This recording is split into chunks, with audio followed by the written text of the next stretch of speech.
Hola a todos, queridos amigos, bienvenidos a esta nueva clase que tiene que ver con la energía, que tiene que ver con el pensamiento, de cómo los pensamientos influyen, ¿cierto?, en nuestro interior, y esta vez vamos a ir viendo cómo influyen en nuestro exterior, ¿ah? Les quiero dar la bienvenida a esta clase que tiene que ver con el mundo cuántico, con el mundo de lo pequeño, con el mundo del átomo. ¿Ya? Entonces tenemos como primera pregunta si nuestros pensamientos influyen o no en el exterior. Esto parece un poco loco, ¿ah? Como si yo pienso en algo, pienso mucho en algo, voy a estar atrayendo a este mundo de átomos que está afuera. De alguna forma es como decir al universo que me ayude, que estoy atrayendo desde afuera hacia mí. Vamos a ver si podemos encontrar formas un poco más científicas o que nos revelen un poco este mundo para ver si es que esto puede suceder o no, ¿sí? Entonces quiero comenzar un poco con la física de Newton, que es esta física de lo grande, que es esta física del mundo material, que es la física que se nos enseñó en el colegio y que se sigue enseñando, y eso está muy bien. Es la física de lo predecible. Esta física nos va a permitir, nos va a ayudar a ver si es que tenemos que trasladarnos de un país a otro, de una ciudad a otra, cuánto va a tardar, cuánto me voy a demorar en llegar. Gracias a la física de Newton lo podemos predecir. También el sistema de los planetas, todo lo que tiene que ver con lo grande, con la materia, ¿cierto? Es la física de Newton la que nos está enseñando. Pero se dejaron muchas cosas de lado debido, ¿cierto?, a, a la iglesia, que prohibió el estudio del pensamiento, prohibió el estudio de lo espiritual, y solamente los científicos se podían dedicar a la materia. Dijeron, ¿cierto?, el pensamiento y lo espiritual, déjenlo a nosotros, a la iglesia, y ustedes dedíquense a la materia. Entonces no pudieron mucho avanzar hasta que a finales del siglo XIX entra Albert Einstein y Max Planck, empiezan a estudiar este mundo pequeño del átomo. Teníamos un modelo que era como una especie, ¿cierto?, que siempre salía que teníamos el núcleo y un electrón girando, así como si los planetas giraran alrededor del Sol, algo así, ¿cierto? Ese era como el último el modelo y con el cual yo al menos crecí. Pero el último modelo realmente atómico que fue apareciendo es algo así como esto, donde tenemos un núcleo, pero afuera vamos a tener una especie de nube que es por donde va a estar viajando el electrón, ¿sí? Y este electrón va a viajar tan rápido que probablemente esté en todos lados al mismo tiempo. Quiero profundizar en esto, en este aspecto, ya que tenemos el efecto observador, que es el momento del colapso, se dice de colapso de onda, en donde va a colapsar este electrón, que lo vamos a poder ver. Pero si ustedes quieren saber un poco más del efecto observador, podrían buscar el experimento de la doble rendija, que está en internet, la pueden buscar en YouTube, y es muy entretenido y va a mostrar como un proceso, cómo fue cambiando esto, donde se estudia la luz y cómo se llega a descubrir este efecto observador. ¿En qué consiste entonces el efecto observador? Cuando tú no estás observando la luz y se está moviendo como una onda, está avanzando, lo hacen un estudio, ¿cierto?, en una rendija por donde por donde pasa la luz. Y entonces sucede que cuando los científicos miraron, dijeron, pero ¿dónde está el electrón aquí? Y observaron, y de repente el electrón se dejaba ver y lo podían ver. Entonces, ¿qué pasó? Que después sacaban la mirada y esto se empezaba a comportar como una onda. Entonces, los científicos no entendían porque decían, cuando observo, el electrón aparece, se deja ver. Pero cuando no estoy observando, esto empieza a ser una onda de luz. Entonces estábamos viendo que se podía comportar, la luz se comporta como onda y como partícula. Entonces, pero los científicos quedaban asombrados porque decían, ¿cómo el electrón sabe que yo lo estoy viendo? ¿Qué está pasando aquí? Decía, porque cuando lo observo, él aparece. Entonces vamos a tener que cuando yo focalizo o pongo mi atención en un punto, ¿cierto? El electrón está dando vuelta, y si yo digo el electrón estará por aquí, lo voy a observar, entonces el electrón, como es tan rápido que se mueve, está en todas partes al mismo tiempo, yo siempre lo voy a ir encontrando, voy a ir teniendo un efecto. Entonces si lo miro acá, lo voy a encontrar porque también está pasando por este lado. ¿Sí? Y si lo miro por acá, también lo voy a encontrar porque el electrón se mueve tan rápido que mi efecto del observador lo va a hacer colapsar, lo va a encontrar. Entonces, en el mundo aquí tenemos una primera mirada importante que en el mundo cuántico el observador transforma la realidad. El observador tiene un efecto sobre el mundo cuántico. Entonces, para bajarlo a nuestra realidad, cuando yo me focalizo en algo, yo voy a empezar a hacer colapsar esa realidad. Entonces, si yo tengo, por ejemplo, si yo me quiero comprar un nuevo auto y voy a querer un auto Toyota un Toyota Yaris, por decir, entonces yo voy a empezar voy a ir por la ciudad y voy a empezar a ver que de repente, ese Yaris está bonito, ese otro de allá también. Pero eso siempre estuvo ahí, eso siempre estuvieron pasando por ahí esos autos.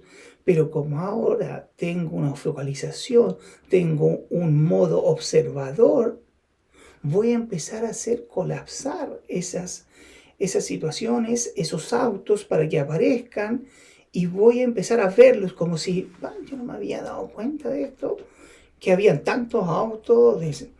Entonces, en cualquier cosa que tú te focalices, que tú quieras realizar, va a empezar a ver en nuestra realidad un colapso de onda. Un colapso y la partícula se va a mostrar, la materia con respecto a esto se va a mostrar. Entonces, ¿qué es en lo que yo tengo mi atención? ¿Qué es lo que yo quiero? Porque de alguna forma voy a empezar a hacer colapsar esta materia, esta energía, para que empiece a llegar a mí. ¿Sí? El efecto observador, entonces, donde yo pongo el foco, es donde voy a ir logrando este avance. ¿Sí? Eso tenemos más o menos con el efecto observador, que ya es algo bastante interesante, cómo uno puede influir en este mundo. ¿Sí? Otra cosa interesante que me llama mucho la atención es el entrelazamiento cuántico, que es que desde el nacimiento de un átomo que se divide en dos y se dice que se separa en muchas distancias, puede estar en la otra galaxia, lo que tú le haces a un átomo que nacieron juntos, al otro átomo le ocurre lo mismo. Entonces, si un átomo, no sé, le influye en energía y lo hacen girar de tal forma, el otro átomo también lo va a estar haciendo. Entonces, de alguna forma, el otro siente lo que le hicieron a este átomo y va ocurriendo lo mismo en ambos. ¿Sí? Entonces, ¿qué ocurre aquí, por ejemplo, cuando las madres predicen o sienten lo que le está sucediendo al hijo? ¿Por qué tienen esas células madres, ¿cierto?, que provienen del hijo y que las madres quedan almacenadas y quedan con una conexión? Entonces, cuando las mamás sienten, no sé, a mi hijo le pasa algo, le pasó algo, es porque si el hijo está en otro país o en otra parte, porque ella lo presiente. Entonces, hay una explicación desde las células madres, pero que si vamos a lo más profundo, dentro de esas células está llena de átomos, o sea, las células están hechas de átomos, por lo tanto, el entrelazamiento cuántico podría existir, o sea, ahí hay muchos átomos que se van dividiendo y que nacen del mismo origen. Entonces, en ese comportamiento podría existir el entrelazamiento cuántico como análisis. ¿Sí? Y muchas cosas que se pueden, que nuestra inteligencia no la puede explicar, esas intuiciones que van ocurriendo, quizás detrás de todo eso, de predecir, de sentir lo que va a suceder, tiene que ver con el entrelazamiento cuántico. ¿Ah? Bueno, ahí podría haber como una conexión entre esto cuántico, entre cosas que ocurren en el mundo cuántico y que se podrían revelar en nuestra realidad. Muy bien, ahora tenemos la pregunta de qué estamos hechos, ¿cierto? Si nosotros empezamos por nuestro cuerpo, empezamos a ir hacia adentro. Estamos hechos de órganos y esos órganos están hechos de moléculas, o sea, podría ser de células primero, ¿cierto? Y después de esas células están hechas por moléculas y estas moléculas las vamos descomponiendo, son átomos que se juntan, ¿cierto? Por lo tanto, si los vamos separando, vamos a llegar al mundo del átomo, que es dentro de nosotros. Vamos a encontrar una secuencia en donde en nuestro mundo más pequeño se encuentra el átomo. O sea, nosotros estamos hechos de millones de átomos, ¿sí? Buscando lo más pequeño, bueno, dentro hay protones, neutrones, después más adentro quark, gluón, las cuerdas, o sea, podemos seguir, pero pongamos una pausa ya en el átomo y que estamos hechos completamente de átomos. O sea, en realidad, todo lo que existe en esta realidad está hecho de átomos. Las paredes tienen átomos, la mesa, esta pizarra, todo está hecho de átomos, ¿sí? Y aquí hay un dato muy interesante, porque cuando analizamos un átomo, el átomo tiene 0,0001 de materia y tiene un 99,999 de energía. Entonces, ¿qué es el átomo más que nada que es una energía, ¿cierto? Si lo quisiéramos como ver completamente, vamos a ver que hay una nube de energía que es probablemente por el electrón que se va generando. Entonces tenemos una nube de energía y al medio encontramos como esa pequeña materia, ese poquito de materia, ese 0,001 de materia del átomo, y todo el resto es energía. Fíjense que si yo quisiera hacer una comparación de este átomo, y lo quisiera hacer a escala acá en nuestra vida real, dice que el átomo, si el núcleo del átomo fuera del porte de un auto pequeño como un Yaris Sport, ¿cierto? Más o menos de ese porte sería el núcleo. El electrón sería como un porotito, ¿cierto? Sería el electrón. ¿Y por dónde se mueve el electrón? Es más o menos como la distancia entre Concepción y Santiago, aquí en Chile. Entonces, por toda esa área se movería el electrón, que sería el poroto, se estaría moviendo por toda esa área muy rápido, muy, muy rápido, y el núcleo sería del tamaño de un auto. O sea, esa nube, ese 99,99 de energía, ¿cierto? Es un área muy grande por donde se está moviendo el electrón. Entonces, si nosotros estamos hechos completamente de átomos, ¿por qué podríamos decir si el 99% es energía y el 0,01 es materia? ¿Por qué seguimos enfocándonos en la materia? Esa es la pregunta. ¿Por qué si estamos hechos de un 99,99% de energía y un 0,001 de materia, por qué seguimos, nuestro foco está en la materia? Si el 99% es energía. Entonces, hay algo que se nos ha enseñado que solamente es ver el aspecto de la materia.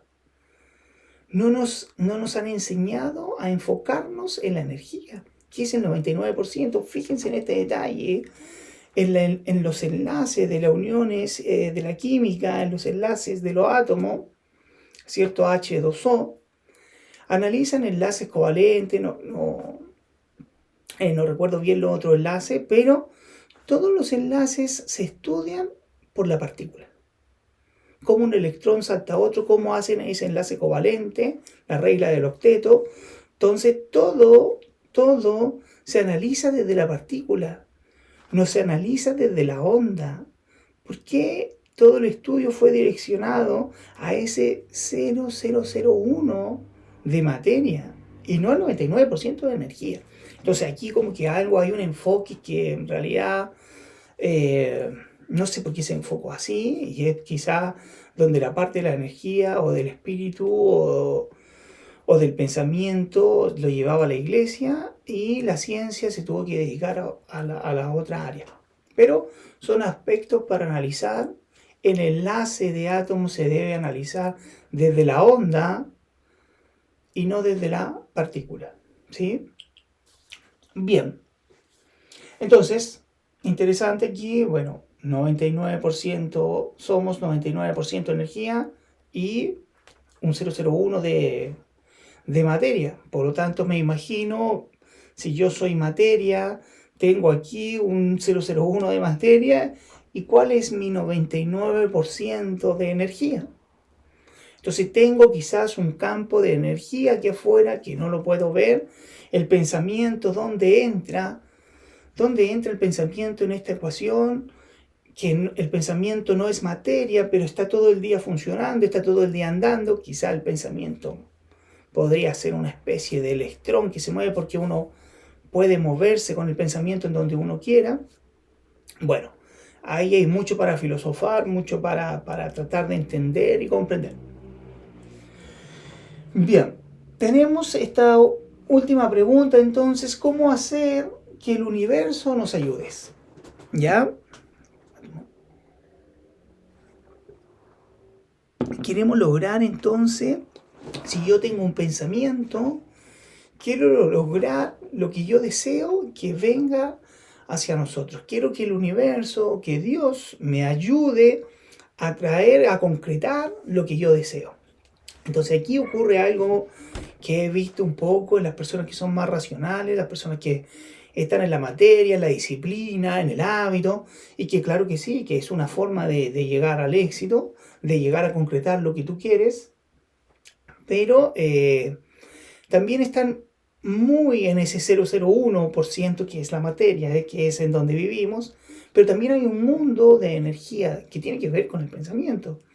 Entonces, si no es como las personas creen y dicen, bueno, si lo que yo pienso es lo que voy a tener, lo que yo pido, lo que yo creo es lo que se va a proyectar. Entonces, si yo digo, quiero que este lápiz se convierta en oro, se convierta en oro, se convierta en oro, eso no va a ocurrir.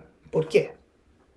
Porque para que el universo nos ayude en las cosas que nosotros queremos, debemos estar emitiendo constantemente este pensamiento, esta onda. Piense que cuando hay un pensamiento, hay un paquete de información que se mueve. La neurona está haciendo impulsos constantemente y moviendo paquetes de información. Y estos impulsos también se pueden ir midiendo, ¿cierto? Mediante un electroencefalograma o hay otras ya herramientas más tecnológicas que van midiendo esto. Entonces estamos constantemente generando un impulso hacia nuestro exterior, ¿sí? Aparte de todo el impulso que genera hacia nuestro interior. Por lo tanto, si yo quiero traer riqueza, quiero traer salud y quiero lograr cambios en mi vida, entonces la mayor parte de mis pensamientos no tienen que venir del consciente. Porque si yo digo, quiero ser rico, quiero tener dinero, ¿cuántos pensamientos así voy a lograr con mi mente racional? La mente racional, si tenemos 70.000 pensamientos, o 80.000 pensamientos, ¿cuántos son de la razón? ¿Cuántos son desde mi consciente? Vamos a tener muy pocos pensamientos que son desde nuestro consciente. O sea, voy a tener, no sé, 100 o 500 pensamientos en donde estoy diciendo tengo que salir adelante, tengo que lograrlo, quiero esto para mi vida. Pero esa cantidad de impulsos no va a lograr atraer la ayuda del universo hacia ti, la ayuda de la energía hacia ti, porque son muy pocos. Por lo tanto, esto se junta con los aprendizajes de las clases anteriores, en donde si yo quiero tener éxito, yo tengo que buscar ciertas herramientas que me den el éxito y lograr traspasarlas a mi subconsciente. Este deseo, esta intención, estas ganas de querer salir adelante, de querer lograrlo, tienen una intención fuerte desde el corazón y pensamiento, la dirección. Entonces vamos a ir haciéndolo todos los días, vamos a ir haciendo constante. Lo voy a realizar desde mi consciente en un principio. Voy a ir, dice muchos libros de la autosugestión de Napoleón Hill, piense y hágase rico. Mírate al espejo y di lo que tú eres. Puedes ser una persona exitosa, puedes ser una persona... Lo tienes que decir muchas veces con tu consciente. Pero fíjate que como manejar, cuando al principio te cuesta mucho y tienes mucha tensión, pero lo haces todos los días, de repente ocurre el milagro y la información es pasada a tu subconsciente. Entonces, vas a generar esta idea de lo que quieres lograr. Muchas veces lo vas a estar constantemente diciendo, pero de repente va a ocurrir ese milagro y la idea va a ser pasada al subconsciente. Una vez que esa idea es pasada a tu cerebro entre límbico y reptil, va a ser pasada a él, tú ya no tendrás que estarte diciendo lo que quieres lograr o lo que quieres conseguir, porque tu subconsciente va a estar disparando este pensamiento, esta onda constantemente durante todos los días, pero tú ya no tienes que pensar en eso. Esta cosa de salir adelante, esta cosa de lograr, de sanar, tu subconsciente va a estar todos los días porque se lo transmitiste, porque se lo hiciste entender, porque tienes intención, porque tienes mente y corazón para pedirlo, para hacerlo todos los días y de repente se lo vas a pasar al subconsciente. Y ya cuando tú vayas a comprar al negocio o algo, tu mente sola, mientras tú vas caminando, va a decirte, oye, pero ¿cómo puedo lograr esto? ¿Cómo puedo hacer esto otro? Lo vas a tener tanto todos los días que va a empezar a formar un cambio en ti y posteriormente van a empezar a ocurrir cosas que te van a empezar a ayudar en ese sentido. Imagínate la focalización, o sea, vas a estar ya colapsando la energía para empezar a ver eso que se haga materia. Entonces, desde ya, tu focalización va a cambiar, va a ocurrir el efecto observador, donde la materia va a empezar a colapsar, porque tú ya estás buscando este suceso, tú ya estás buscando este cambio, buscando este éxito, y con la ayuda de tu subconsciente, que lo repetiste tantas veces que él ya cree en esto, que él ya necesita esto, que tú lo tengas, entonces va a empezar también a hacer este impulso constante con pensamientos que van a ir en búsqueda de lo que tú deseas. ¿Sí? Entonces, no es decir, quiero que este lápiz se convierta en oro, que se convierta en oro. No, esa cantidad de pensamientos es muy poco para que influya en la realidad. Entonces necesitamos que el subconsciente participe de lo que tú quieres y ahí va a emitir 60.000, 50.000 pensamientos que van a tener relación con lo que tú deseas en esta vida. Desde el subconsciente va a estar esta antena emitiendo pensamientos constantes de lo que tú deseas para tu vida. No desde el consciente, sino que desde el subconsciente va a estar tocando. Y así vamos a lograr que de repente la casualidad funcione. Que de repente justo yo estoy aquí. Que esa oportunidad que tú antes no la veías, ahora la vas a encontrar. Y eso tiene que ver con cómo nuestro pensamiento más que el pensamiento consciente, el del subconsciente, va a influir en esta realidad exterior, porque todo está conectado, porque todo es átomos. Tenemos un mundo, una realidad que está hecha principalmente de energía y no de materia, ¿sí? Cuando empecemos a cambiar esta perspectiva de la vida, vamos a encontrar esas cosas que no encontrábamos explicación, pero ahora ya vamos a tener una idea. Estamos incluyéndole, diciéndole a nuestra inteligencia material, a nuestro hemisferio izquierdo, diciéndole de alguna forma cómo funciona este mundo que él no puede entender. Y si la inteligencia logra entender cómo funciona este mundo, vamos a empezar a encontrar explicaciones, vamos a empezar a encontrar por qué funciona esto así. Entonces es importante integrar esto, entenderlo, hacer cambiar nuestro subconsciente, y para eso podemos ir haciendo cosas desde la realidad, repetir los procesos una y otra vez para que entre al subconsciente y trabajemos juntos con él. Nos va a ayudar enormemente tener el subconsciente a nuestro favor con los pensamientos. Es una ayuda en donde no hay que poner mucha energía. Ya no tengo que estar concentrado en algo para poder realizarlo, sino que el subconsciente me va a estar ayudando, va a traer constantemente pensamientos de superación, pensamientos de mis deseos y pensamientos que me van solo a ayudar a lograr las cosas que quiero. Bien amigos, espero les haya servido esta clase, espero se entienda. Hay varios conceptos, pueden investigar en internet en busca de esa profundidad. Recuerden que yo veo estas cosas de forma general, entonces hay muchos más conceptos, particularidades que pueden ir analizando. La idea es que esto abra tu mente, abra tu vasija, salir de este encierro, de tu vasija, de tus creencias. Entonces permite que se abra la vasija para que entre más información y nada, explorar, buscar información. El conocimiento nos va haciendo cada vez más libres. Bueno, muchas gracias y espero verlos en mi futuro. Gracias.